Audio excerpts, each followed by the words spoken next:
병실 안은 고요했습니다.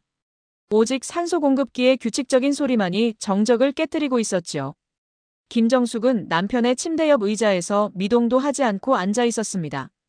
60대에 접어든 그녀의 손은 거칠어져 있었지만 남편의 이마를 닦아내는 동작은 여전히 부드러웠습니다. 물 좀 마실래요? 정숙이 물컵을 들어 올렸습니다. 남편은 고개를 천천히 끄덕였습니다. 그녀는 조심스럽게 빨대를 남편의 입술에 가져다 댔지요. 물 몇 모금이 목구멍을 넘어가는 소리가 작게 들렸습니다. 이런 일상이 벌써 석 달째 이어지고 있었습니다. 남편이 쓰러진 그날부터 정숙의 하루는 완전히 바뀌었지요. 새벽 5시에 일어나 도시락을 싸고 병원에 와서 간병인과 교대를 합니다. 밤늦게까지 남편 곁을 지키다가 집으로 돌아가는 것이 그녀의 전부였습니다. 여보, 힘들지 않아요? 남편이 가늘게 뜬 눈으로 정숙을 바라보았습니다. 목소리는 바람이 새어나가는 것처럼 약했습니다. 무슨 소리예요? 힘들 게 뭐 있어요? 정숙은 억지로 미소를 지었습니다. 사실 그녀의 어깨와 허리는 아프고 잠도 제대로 자지 못해 눈가에는 깊은 그늘이 드리워져 있었지요. 하지만 남편 앞에서는 절대 내색하지 않았습니다. 남편과 정숙이 결혼한 것은 35년 전이었습니다. 중매로 만나 서로에게 익숙해지며 사랑을 키워온 부부였지요. 남편은 성실한 회사원이었고 정숙은 집안을 꾸려나가는 현명한 아내였습니다. 딸 하나를 두었지만 이미 시집을 보낸 지 오래였습니다. 정숙아. 남편이 힘겹게 입을 열었습니다. 네, 여보. 내가 먼저 가게 되면 그런 소리 하지 마세요. 정숙이 재빨리 말을 끊었습니다. 남편의 손을 꼭 잡으며 고개를 저었지요. 아직 시간이 많이 남았어요. 의사 선생님도 긍정적으로 말씀하셨잖아요. 하지만 남편의 표정은 이미 모든 것을 알고 있다는 듯 차분했습니다. 그는 정숙의 손을 더 꽉 잡았습니다. 걱정 마라. 남편의 목소리에는 평소와 다른 힘이 실려 있었습니다. 내가 다 준비해놨어. 여보가 뭘 준비했다는 거예요? 정숙이 의아한 표정을 지었습니다. 남편은 작게 미소를 지으며 눈을 감았지요. 나 없어도 너는 걱정하지 마. 알았지? 그날 밤 남편은 영원히 눈을 뜨지 않았습니다. 장례식장은 3일 동안 많은 사람들로 북적였습니다. 직장 동료들, 동네 사람들, 친척들이 모여 고인을 추도했지요. 정숙은 상주로서 예의를 다했습니다. 눈물은 마음속으로만 흘렸습니다. 어머니, 이제 좀 쉬세요. 딸이 어깨를 감싸며 말했습니다. 정숙은 고개를 끄덕이며 빈소를 바라보았지요. 남편의 영정사진이 온화하게 미소 짓고 있었습니다. 마지막 밤, 정숙은 혼자 남편의 관 앞에 앉았습니다. 조문객들이 모두 돌아간 후의 정적이 마음을 짓눌렀지요. 여보가 뭘 준비해뒀다는 건지 모르겠어요. 정숙이 작게 중얼거렸습니다. 하지만 당신 말 믿어볼게요. 지금까지 저를 실망시킨 적이 없었으니까요. 그녀는 남편이 몇 년 전부터 가입해둔 생명보험을 떠올렸습니다. 5억 원이라는 큰 금액이었지요. 남편이 만약을 대비해서라며 보험료를 꼬박꼬박 넣던 모습이 생각났습니다. 그걸 말하는 거였구나. 정숙은 남편의 세심함에 새삼 감사했습니다. 그 보험금이 있다면 앞으로의 생활에 큰 도움이 될 것 같았지요. 화장을 마치고 집으로 돌아온 정숙은 빈 침실을 바라보았습니다. 남편의 베개는 여전히 그 자리에 있었고 옷장 안에는 그의 옷들이 가지런히 걸려 있었습니다. 이제 정말 혼자네요. 정숙이 한숨을 쉬었습니다. 하지만 절망하지는 않았지요. 남편의 마지막 말이 계속 마음에 남아있었기 때문입니다. 내가 다 준비해놨어. 그 말이 주는 안정감이 있었습니다. 35년을 함께 산 남편이니까 분명 그녀를 위해 무언가를 준비해 두었을 것이라고 믿었지요. 정숙은 내일 보험사에 연락해보기로 마음먹었습니다. 절차를 밟고 보험금을 받으면 새로운 삶을 계획할 수 있을 것 같았습니다. 혼자 사는 것이 외롭긴 하겠지만 남편이 남겨준 마지막 선물로 든든하게 살아갈 수 있을 거라고 생각했지요. 그날 밤 정숙은 오랜만에 깊게 잠들었습니다. 남편의 약속을 믿고 있었기 때문입니다. 하지만 그녀는 아직 몰랐지요. 그 약속 뒤에 숨겨진 진실을, 그리고 곧 닥쳐올 충격적인 현실을 말입니다. 일주일이 지났습니다. 정숙은 검은 정장을 차려입고 보험사 건물 앞에 서 있었지요. 높은 유리창들이 햇빛을 반사하며 반짝이고 있었습니다. 그녀는 한 번 깊게 숨을 들이쉬고 로비로 들어갔습니다. 생명보험 관련해서 상담받고 싶습니다. 접수 직원이 친절하게 안내했습니다. 정숙은 엘리베이터를 타고 3층으로 올라갔지요. 복도 끝에 상담실에서 40대 남자 직원이 그녀를 기다리고 있었습니다. 김정숙 여사님이시지요? 고인의 부인분이시고요. 네, 맞습니다. 정숙이 가방에서 서류를 꺼내며 답했습니다. 사망진단서, 가족관계증명서, 통장사본까지 빠짐없이 준비해왔지요. 절차는 어렵지 않습니다. 서류 검토 후 일주일 정도면 지급받으실 수 있어요. 직원의 말에 정숙은 안도했습니다. 남편이 정말로 모든 것을 준비해 두었구나 싶었지요. 직원이 컴퓨터를 조작하며 계약 내용을 확인했습니다. 그런데 화면을 바라보던 그의 표정이 점점 굳어지기 시작했지요. 잠깐만요. 무슨 문제라도 있나요? 정숙이 걱정스럽게 물었습니다. 직원은 화면을 다시 한번 자세히 들여다보았지요. 죄송합니다만 수령이니. 직원이 말을 멈추고 정숙을 바라보았습니다. 그의 얼굴에는 난처한 기색이 역력했지요. 수령인이 어떻다는 말씀이세요? 수령인이 사모님도 따님도 아니십니다. 정숙의 머릿속이 하얗게 변했습니다. 직원의 말이 무슨 뜻인지 이해가 되지 않았지요. 그럴 리가 없어요. 다시 확인해 주세요. 여러 번 확인했습니다. 계약자는 고인이 맞지만 수령인은 이서연이라는 분으로 되어 있습니다. 이서연이요? 그게 누구예요? 정숙의 목소리가 떨리기 시작했습니다. 직원은 더욱 조심스러워하며 말했지요. 저희로서는 계약서상 수령인에게만 보험금 지급이 가능합니다. 그런 사람 모르겠어요. 분명 잘못된 거예요. 정숙이 목소리를 높였습니다. 하지만 직원은 고개를 저었지요. 계약서 원본을 확인해 보시겠어요? 직원이 조심스럽게 서류철을 꺼냈습니다. 정숙은 떨리는 손으로 계약서를 받아들었지요. 거기에는 분명히 남편의 서명과 함께 수령인 이서연이라고 적혀 있었습니다. 이게 무슨... 정숙이 중얼거리며 계약서를 내려다보았습니다. 남편의 필체가 분명했지요. 가짜가 아니었습니다. 혹시 가족관계에 있는 분일까요? 직원이 조심스럽게 물었습니다. 정숙은 고개를 저었지요. 아니에요. 그런 사람 없어요. 상담실 안이 순간 조용해졌습니다. 정숙의 마음속에는 온갖 생각들이 맴돌았지요. 이서연이라는 여자가 누구일까? 남편과 무슨 관계일까? 사모님, 괜찮으세요? 직원이 걱정스럽게 물었습니다. 정숙의 얼굴이 창백해져 있었기 때문이지요. 법적으로는 어떻게 해야 하나요? 수령인 본인이 직접 와야 합니다. 아니면 법적 다툼으로 해결하셔야 하고요. 정숙은 더 이상 말할 힘이 없었습니다. 그녀는 서류를 가방에 넣고 자리에서 일어났지요.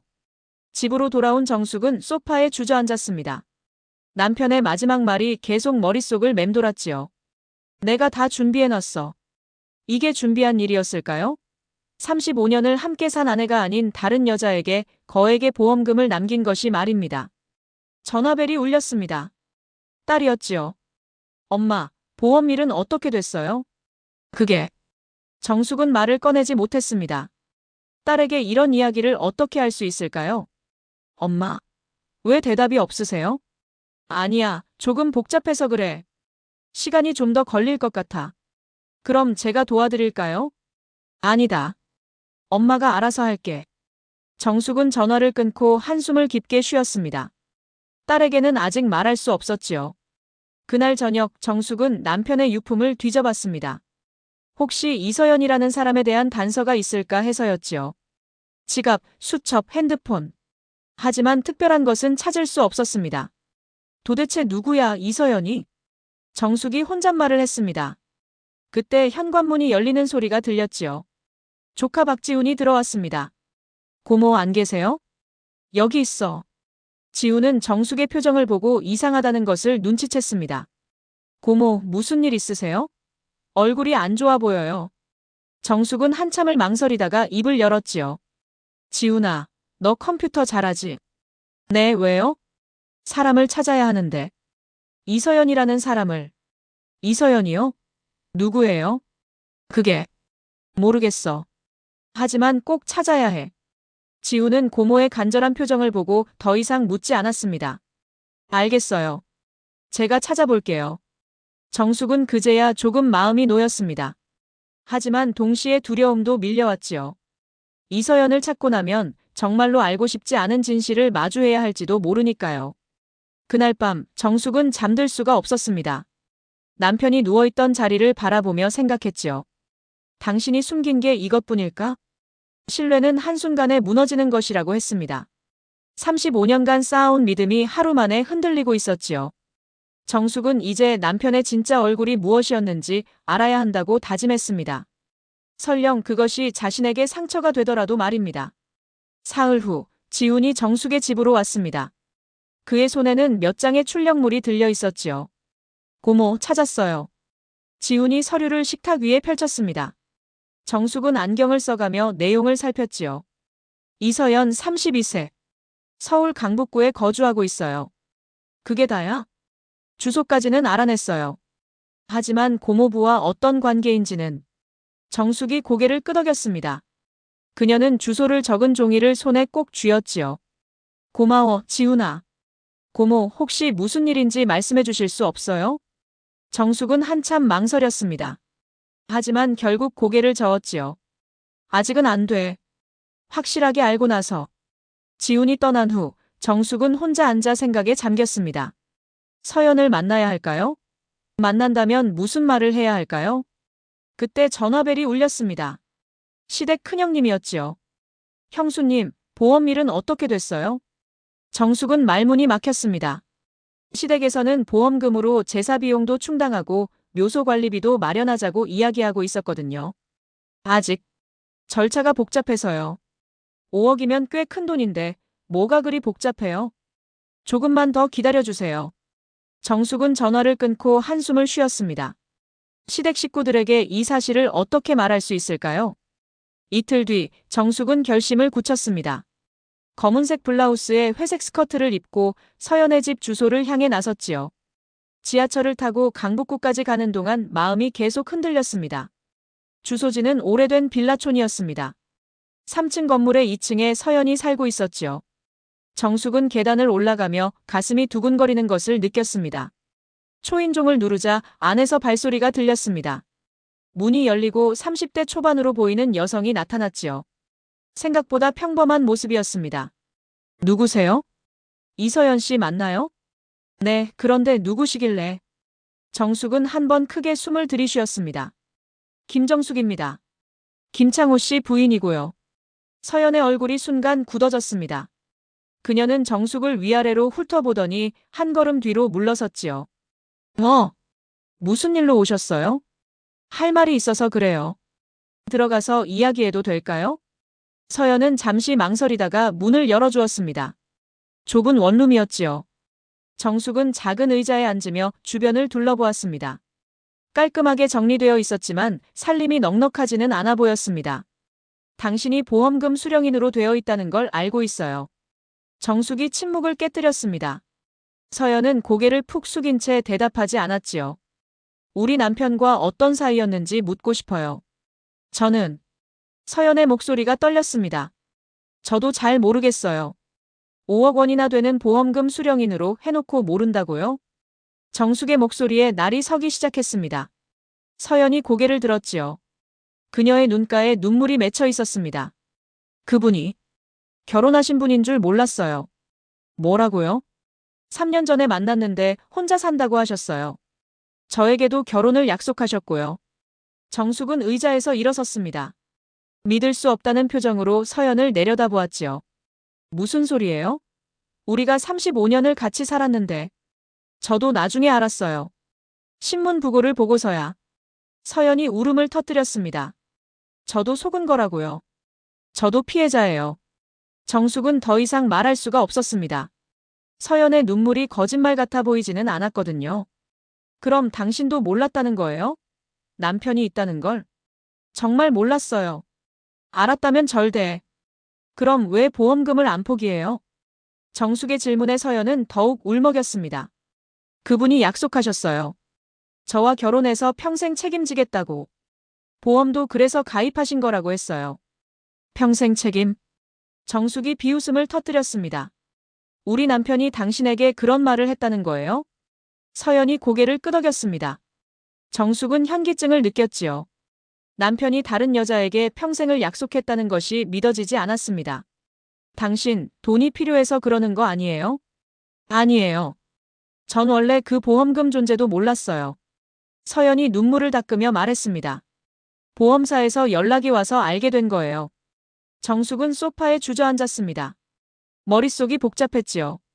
서연의 말이 사실이라면 남편은 자신뿐만 아니라 서연에게도 거짓말을 한 셈입니다. 그럼 지금 어쩌자는 거예요? 저도 모르겠어요. 어떻게 해야 할지. 두 여자는 한동안 말없이 앉아 있었습니다. 정숙은 서연을 미워해야 할지 동정해야 할지 알 수 없었지요. 사모님. 서연이 조심스럽게 입을 열었습니다. 저도 이상했어요. 그분이 가끔 우울해하시고 술 드시면서 죄송하다고 하셨거든요. 죄송하다고? 네. 제게 왜 죄송하다고 하시는지 몰랐는데. 이제 알겠어요. 정숙은 집으로 돌아오는 길에 온갖 생각이 들었습니다. 남편의 지난 3년을 되돌아보니 확실히 이상한 점들이 있었지요. 늦은 귀가, 설명하지 않는 외출, 말수가 줄어든 것까지. 집에 도착하자 딸에게서 전화가 왔습니다. 엄마, 큰아버지가 보험금 이야기를 하시던데요? 혹시 문제 있어요? 정숙은 대답할 수 없었습니다. 딸에게, 시댁에게, 온 동네에게 이 이야기를 어떻게 해야 할까요? 엄마, 괜찮으세요? 괜찮다. 조금 복잡한 일이 있을 뿐이야. 그날 밤 정숙은 남편의 사진을 꺼내보았습니다. 온화하게 미소 짓는 남편의 모습이 낯설어 보였지요. 당신 정말 그런 사람이었어요? 정숙이 사진에 대고 중얼거렸습니다. 35년을 함께 살면서도 남편을 제대로 모르고 있었던 걸까요? 하지만 이제 선택해야 했습니다. 이대로 포기할 것인지 아니면 끝까지 진실을 밝혀낼 것인지. 정숙은 사진을 다시 서랍에 넣으며 결심을 굳혔습니다. 설령 진실이 아프더라도 이제는 끝을 봐야 했습니다. 일주일이 흘렀습니다. 정숙은 남편의 유품을 다시 한번 뒤져봤지요. 이번에는 더 꼼꼼하게 살펴봤습니다. 오래된 수첩 뒤쪽에서 작은 메모지를 발견했습니다. 서연이 생일 -5월 15일. 남편의 필체였습니다. 정숙의 가슴이 먹먹해졌지요. 남편이 정말로 서연을 신경 쓰고 있었구나 싶었습니다. 그때 딸이 찾아왔습니다. 엄마, 요즘 이상해요. 뭔가 숨기는 것 같은데.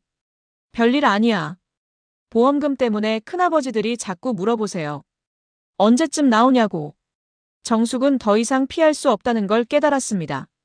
딸에게라도 사실을 말해야 했지요. 미영아, 앉아봐. 딸이 심각한 엄마의 표정을 보고 소파에 앉았습니다. 보험금 수령이니. 엄마가 아니야. 네. 그게 무슨 말이에요? 아빠가 다른 사람을 수령인으로 해놨어. 딸의 얼굴이 점점 굳어졌습니다. 그런 사람이 누구예요?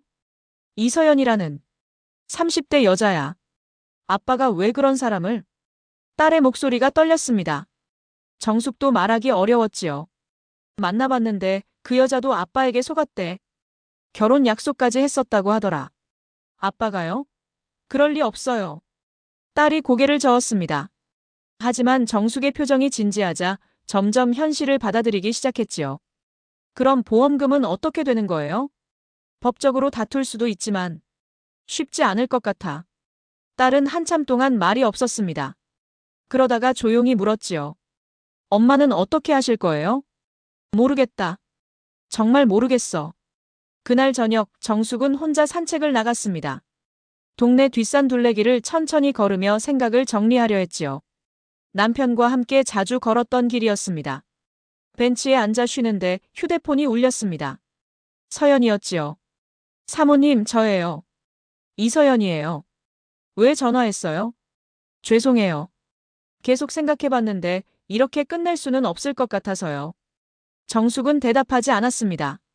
서연이 계속 말했지요. 저희가 만나서 이야기해보면 안 될까요? 좀 더 자세히. 무슨 소리예요? 저도 그분에 대해 알고 싶어요. 진짜 어떤 분이었는지. 정숙은 잠시 망설였습니다. 하지만 호기심이 생겼지요. 서연이 본 남편은 어떤 모습이었을까? 그럼 내일 오후에 만날까요? 이번에는 조용한 카페에서 만났습니다. 서연은 정숙보다 먼저 와서 기다리고 있었지요. 와주셔서 고마워요. 서연이 고개를 숙여 인사했습니다. 정숙은 커피를 주문하며 앉았지요. 그분이 저에게 했던 말들을 생각해봤어요. 서연이 조심스럽게 입을 열었습니다. 가족에 대한 이야기를 자주 하셨어요. 내가 사랑하는 사람들이라고. 사랑하는 사람들? 네. 지금 생각해보니 사모님과 따님 이야기였던 것 같아요. 정숙은 의외라는 표정을 지었습니다. 그분이 죄송하다고 하실 때도 소중한 사람들을 배신하는 것 같다고 하셨어요. 그런 말을 했다고요? 네. 술 드시면 특히 그랬어요. 저는 무슨 말인지 몰랐지만 정숙의 마음이 복잡해졌습니다. 남편이 자신을 여전히 사랑했다는 말일까요? 그럼 왜 그런 짓을 한 거예요? 아마도 외로우셨던 것 같아요. 서연의 대답이었습니다. 저를 처음 만났을 때 정말 외로워 보이셨어요. 혼자 술을 드시고 계셔서 말을 걸었거든요. 정숙은 그때를 떠올려 봤습니다. 3년 전 남편이 조금씩 변하기 시작했던 시기였지요. 자신은 집안일과 건강 문제로 바빴고 딸은 이미 독립한 상태였습니다. 사모님, 서연이 정숙을 바라보며 말했습니다. 저희 둘 다 그분을 사랑했잖아요. 다른 방식이었지만. 그래서 어쩌자는 거예요? 법정까지 갈 필요는 없을 것 같아요. 저도 이 돈을 받는 게 맞는지 확신이 안 서거든요. 정숙이 서연을 자세히 바라보았습니다. 처음 만났을 때와는 다른 느낌이었지요. 그럼 당신은 어떻게 하고 싶어요? 반반씩 나누는 건 어때요? 저는 새로운 시작을 위한 자금으로 쓰고 사모님은 원래 계획하셨던 대로. 정숙은 예상치 못한 제안에 놀랐습니다. 당신이 그렇게 할 이유가 있어요? 그분이 저희 둘 다를 속이긴 했지만 미워할 수는 없어요. 그분도 나름대로 힘드셨을 테니까. 정숙은 서연의 말에서 진정성을 느꼈습니다. 분노와 원망만 있을 줄 알았는데 이해하려는 마음도 있었지요. 제가 너무 순진한 건가요? 서연이 씁쓸하게 웃었습니다. 하지만 미움보다는 이해하는 게 나을 것 같아요. 그분을 위해서도. 정숙은 한참 동안 생각했습니다. 남편을 미워하는 것도 서연을 원망하는 것도 지쳤습니다. 좋아요. 그렇게 하죠. 서연의 얼굴에 안도의 표정이 스쳤습니다. 고마워요, 사모님. 그 대신 조건이 있어요. 네, 말씀하세요. 앞으로는 우리 가족과 연락하지 마세요. 깨끗이 정리하는 거예요. 서연이 고개를 끄덕였습니다. 당연히 그래야죠. 카페를 나오면서 정숙은 마음이 한결 가벼워졌습니다. 완전히 해결된 것은 아니지만 더 이상 싸울 필요는 없었지요. 집으로 돌아온 정숙은 딸에게 전화를 걸었습니다. 미영아, 보험금 일이 정리됐어. 어떻게요? 반씩 나누기로 했어. 법정 갈 필요는 없겠더라. 그래도 되는 거예요? 괜찮아. 이게 최선인 것 같다. 정숙은 창밖을 바라보며 말했습니다. 아빠도 완전히 나쁜 사람은 아니었나 봐. 그냥 외롭고 약했던 거야. 그날 밤 정숙은 오랜만에 깊이 잠들었습니다. 분노와 원망이 조금씩 사라지면서 마음의 평온이 찾아왔지요. 완전한 해결은 아니었지만 이제 새로운 시작을 준비할 수 있을 것 같았습니다. 한 달 후 정숙은 은행에서 나오며 깊게 숨을 들이쉬었습니다. 서연과의 약속대로 보험금 절반이 그녀의 통장에 들어왔지요. 생각보다 마음이 편했습니다. 길을 걷다가 작은 카페 앞에서 발걸음을 멈췄습니다. 새로운 시작이라고 쓰인 간판이 눈에 들어왔지요. 며칠 전에 문을 연 카페 같았습니다. 어머니, 커피 한잔 하고 가세요. 젊은 사장이 밝게 인사했습니다. 정숙은 작은 미소를 지으며 들어갔지요. 개업한 지 얼마 안 되셨나 봐요.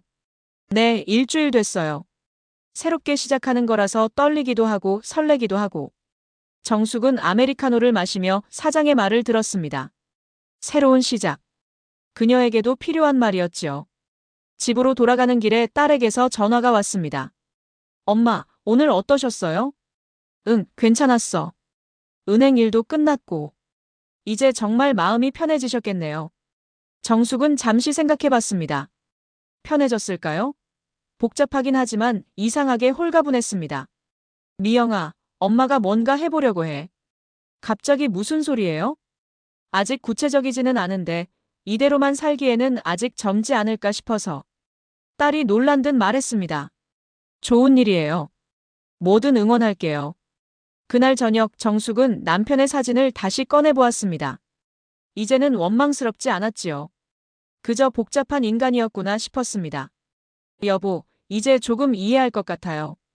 정숙이 사진에 대고 중얼거렸습니다. 외로웠을 거예요. 저도 그때 여보를 많이 챙겨주지 못했으니까. 그렇다고 남편의 행동이 옳다는 것은 아니었습니다. 하지만 미워할 만큼 나쁜 사람도 아니었지요. 일주일 후 뜻밖의 소식이 들려왔습니다. 서연이 작은 카페를 열었다는 것이었지요. 지훈이 우연히 발견하고 알려준 것입니다. 고모, 그 여자 맞아요. 이서연이라고 간판에 써 있더라고요. 정숙은 호기심이 생겼습니다. 한번 가볼까 생각하다가 결국 발걸음을 돌렸지요. 약속했잖아요. 더 이상 연결되지 않겠다고. 하지만 며칠 후 서연에게서 예상치 못한 문자가 왔습니다. 사모님, 작은 카페를 열었습니다. 한번 들러주세요. 감사 인사를 드리고 싶어요. 정숙은 한참을 망설였습니다. 그러다가 결국 그 카페를 찾아갔지요. 서연의 작은 정원이라는 이름의 카페였습니다. 작지만 아늑해 보였지요. 사모님! 서연이 반갑게 인사했습니다. 예전보다 밝아 보였지요. 와주셔서 정말 고마워요. 카페를 차렸다고 해서. 정숙이 둘러보며 말했습니다. 깔끔하게 꾸며져 있었지요. 네, 새로운 시작을 하고 싶었어요. 사모님 덕분에 가능한 일이었고요. 서연이 커피를 내려주며 말했습니다. 그분 이야기를 하면 안 될까요? 마지막으로. 정숙은 고개를 끄덕였습니다. 그분이 제게 자주 하셨던 말이 있어요. 진짜 소중한 건 가족이다라고. 가족이요? 네. 그때는 무슨 뜻인지 몰랐는데 지금은 알겠어요. 서연의 목소리가 조금 떨렸습니다. 제가 그분에게는 위안이었을지 몰라도 진짜 사랑은 사모님이셨던 것 같아요. 정숙은 말없이 커피를 마셨습니다. 서연의 말이 위로가 되었지요. 그분이 마지막에 내가 다 준비해놨어라고 하신 말씀도 저는 사모님을 위한 거였다고 생각해요. 그게 무슨 뜻이에요? 보험금을 제가 받게 하셔서 언젠가 사모님께 나눠드리게 하신 게 아닐까요? 정숙은 깜짝 놀랐습니다. 그런 생각은 해본 적이 없었거든요. 혹시 그분이 우리가 만나게 될 걸 알고 계셨을지도 모르죠. 서연의 말에 정숙은 남편을 다시 생각해봤습니다. 정말 그런 뜻이었을까요? 사모님. 서연이 정숙의 손을 잡았습니다.